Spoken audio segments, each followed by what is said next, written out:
le savez, je vous retrouve encore ce soir avec le même plaisir de vous servir. Madame, Monsieur, bonsoir. Dans l'actualité de ce soir, les noces d'argent de la déclaration de l'ONU sur les défenseurs des droits humains ont été célébrées hier par un groupe de 5 juristes dénommés le Quintet. Nous en parlerons dans ce journal. Et certaines rues du quartier Finafa à Godomé sont dégradées par l'eau de ruissellement alors qu'elles servent de déviation aux usagers à cause des travaux en cours vers l'échangeur. Vous suivrez un reportage à ce propos. C'est un coup d'État qui a réveillé les habitants de Libreville ce matin au Gabon. Le nouvel homme fort est le général Brice Clotaire Oligui Nguema. Également, vous suivrez un élément à ce propos. C'est tout pour le sommaire.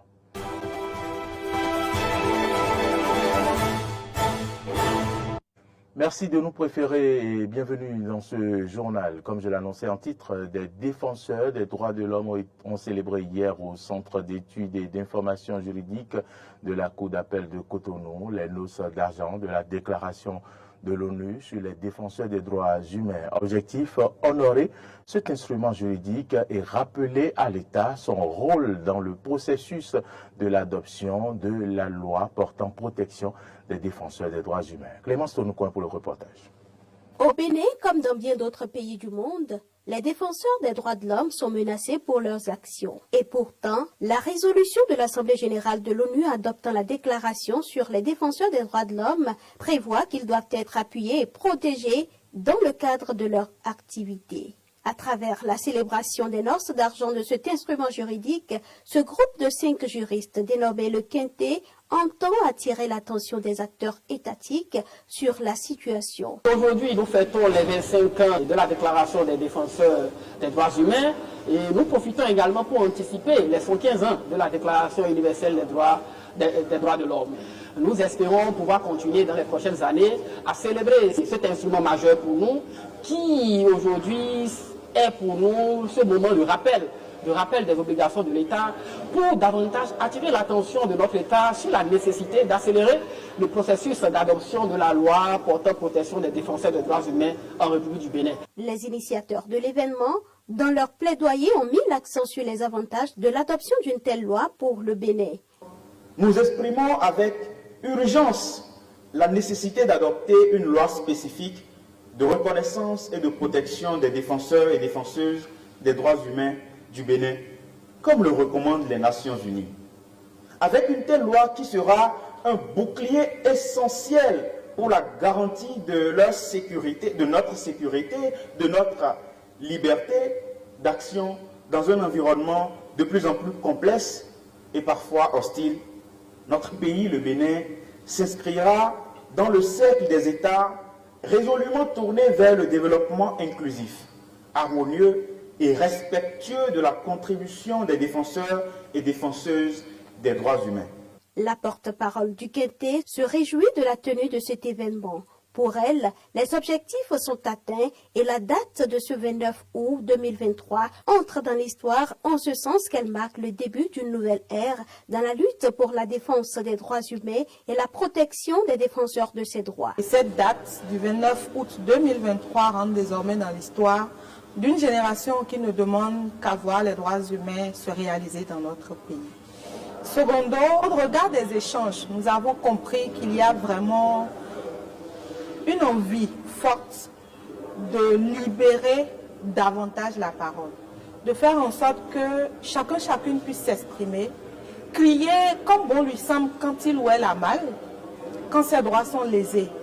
Et pour nous, le Quintet, c'est un peu comme une porte que nous venons d'ouvrir. Aujourd'hui, nous venons donc d'ouvrir cette porte-là à double tour. Elle est désormais donc grande ouverte, comme une lucarne sur les actions qui pour nous seront les prochaines.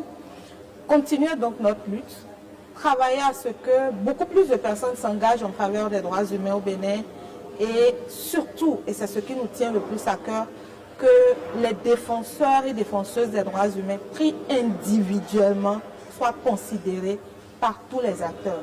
On n'a pas besoin d'être dans une association ou dans une organisation pour que nos actions portent, pour que notre voix porte. La Commission béninoise des droits de l'homme et la Cour constitutionnelle représentée à l'activité ont rassuré les organisateurs de leur accompagnement dans la lutte.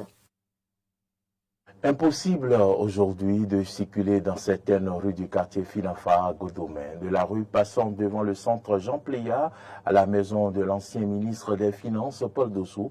Les voies sont dégradées alors que la rue de la mosquée non remblayée sert de déviation aux usagers. Elle se dégrade de jour en jour à cause des travaux en cours vers le pont et cela n'est pas sans conséquence sur les activités économiques des habitants du quartier. Arthur Mendo pour le reportage. Entre pièges à hommes et dénivellement, les usagers des voies de Godomè sont soumis à un véritable parcours de combattants. Notre voie là, vraiment, c'est pénible. C'est trop difficile à traverser. Et voilà que c'est une déviation. Voilà, notre déviation n'est pas praticable, du tout pas. Parce qu'il y a l'eau qui dérange et il y a encore les caillasses qui nous dérangent beaucoup. Et passer là, c'est difficilement. Même si la pluie tombe aussi là, l'eau là, c'est trop. On va parler là, on va passer là, c'est difficile. Là-bas, c'est gâté, c'est trop gâté. Et qu'on passe avec la moto pour passer par ici là. La moto là, la voie là, c'est pas bon. Des grognes se font pourtant entendre et les autorités à tout moment passent par ici et elles voient tout ceci, mais elles ne réagissent pas. Les usagers ne comptent pas baisser la garde, ils proposent ceci. Au CQ, au CA, au maire, bon, de plaider notre cas. Il va venir regarder la voie, il va dire les gens qui attendent de travailler sur la voie, bon, mais les sables. On demande au CA pour regarder la voie qui passe par ici là. Sinon, la voie qui est là-bas, goudron là, on bloque là-bas tout le temps. On n'a pas la voie pour passer par là-bas. À cause de ça, on passe par ici. Le camion de sable, on va aller voir là-bas pour passer. Sinon, là-bas, là, c'est pas bon. En tout état de cause, il urge que ces rues soient remises en état afin de permettre à la population de vaquer librement à ses occupations. Les consommateurs du gaz domestique au Bénin ont constaté avec amertume depuis quelques jours l'augmentation du prix de vente du gaz. Cela a suscité de vives réactions au sein de la population. Malgré le communiqué du ministère du Commerce, tous les vendeurs de gaz ne sont pas encore rentrés dans les rangs. Suivez ce reportage. La spéculation sur les prix de manière illicite du gaz domestique n'est pas du goût de la ministre de l'Industrie et du Commerce, Shadia Assouma. À travers un communiqué datant du vendredi 25 août, son département a haussé le ton et a mis en garde les auteurs qui décident unilatéralement de spéculer sur ces prix. Malgré ce communiqué, certains continuent de s'entêter. Le gaz, là, quand j'étais dans le cas la fois passée, les bonnes dames ont dit qu'ils ont chargé gaz à 7 000 francs. Donc moi j'ai appelé mon mari, j'ai dit, je ne peux pas charger gaz à 7 000. Et il a dit, l'État a dit, si quelqu'un a chargé ça à 7 000, de dénoncer la personne. Et j'ai dit, lui-même n'a qu'à venir prendre ça pour aller charger. Effectivement, les municipaux ont augmenté le prix. Et on a pris ça jusqu'à 7 500, voire 8 000 la dernière fois. On ne sait pas vraiment ce qui se passe. Pendant ce temps, le prix à la station reste intact, pas de changement. Non, par rapport au gaz, il n'y a pas d'augmentation de prix sur nos stations. Le 6 kg est à 4 770 et le 12 kg est à 9 940. Entre payer le gaz chez les bonnes dames à 7 000 francs et aller à la station payer à 4 770 francs, cette ménagère a effectué son choix. J'utilise maintenant charbon et j'attends la réponse chez mon mari. Il faut rappeler que le gouvernement n'a procédé à aucune augmentation du prix du gaz domestique, contrairement aux spéculations en cours sur le marché.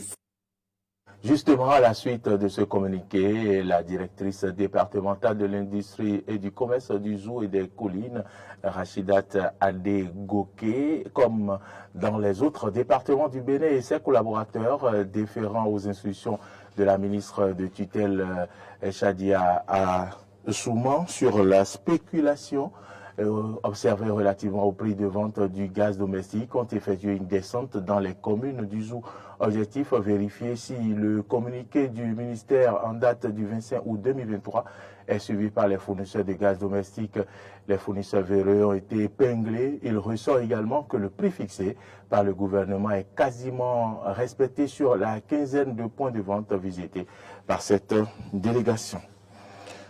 Hors du Bénin, coup d'État au Gabon, tôt ce matin, après la proclamation des résultats de l'élection présidentielle du 26 août dernier. Suivez plutôt. Après l'organisation ce samedi de l'élection présidentielle au Gabon et peu après l'annonce des résultats qui a vu le président Ali Bongo Ondimba au pouvoir depuis 14 ans, décrocher un troisième mandat avec 64,27% des suffrages contre 30,77% des voix pour l'opposant Albert Ondo Ossa. Des putschistes ont contesté les résultats et ont donc pris le pouvoir tôt ce matin au Gabon. Au nom du peuple gabonais et garant de la protection des institutions, avons décidé de défendre la paix en mettant fin au régime en place. À cet effet, les élections générales du 26 août 2023 ainsi que les résultats tronqués sont annulés. Les frontières sont fermées jusqu'à nouvel ordre.